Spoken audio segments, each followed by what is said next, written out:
Zoex.net. Lesson 16. Comments. A comment is an element that is not seen when we open the document. In this document, we have just one comment inside the body tag. The comment begins with a less than sign, followed by an exclamation point and 2 dashes. The comment ends with 2 dashes, followed by a greater than sign. Inside, we can have whatever we like.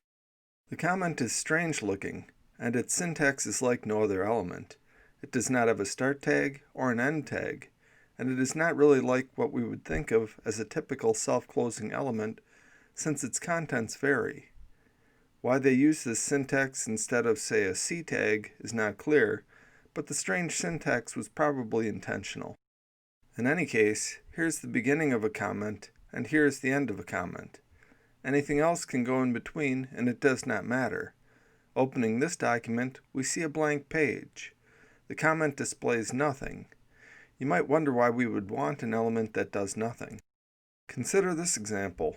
Maybe we want to include this biblical quote on our page. We want to display only the quote, but if we choose, we want to be able to look it up quickly. In this case, we put the book, chapter, and verse inside a comment like this. Now if we open the document, we see just the quote, but we can find out where the verse is from if we view source on the page. You might recall that comments are not the only way to hide content. With our global attribute hidden, we can also hide any element by including hidden like this. Here we have only hidden the quote, but we could hide the entire paragraph element if we wished. Opening the document, we see the parts outside the quote element. The comment and the quote are both not visible. Oddly enough, there are still other ways to make content not visible using CSS, but the comment is usually the most obvious and convenient. Comments are a tool that requires some time to learn their proper usage, but I will try to give you some guidance. When I start out coding a program or a web page, I try to think of the essential elements. For example, suppose that we want to create a web page. I might think through it like this. First, I need a container, probably a div, but I'm not worried about the implementation at this point. I just write a comment that says the full page. At the top of the page, we probably want to display our logo, so I add in a comment for that.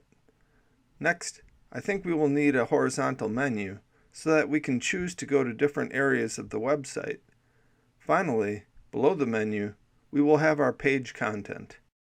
The page content will probably change frequently, while the logo and the menu remain constant over all our pages.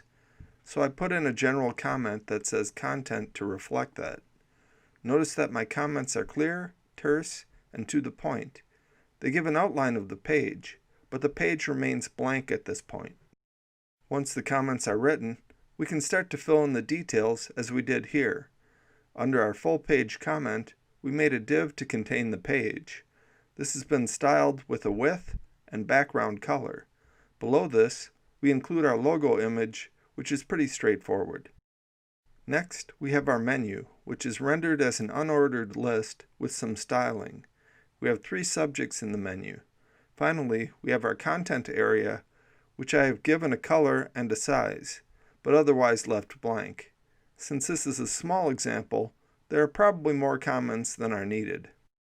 However, it is a reasonable representation of a coded page. It is clean and the comments are visible. In general, avoid putting too many comments in your code and do not make comments too long.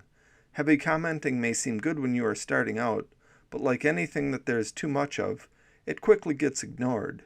Comments should be delicately balanced within your code. We can open this document and see our simple little page in our browser. It is nice and clean and somewhat functional. We can even hover over the menu items to change their color and select them.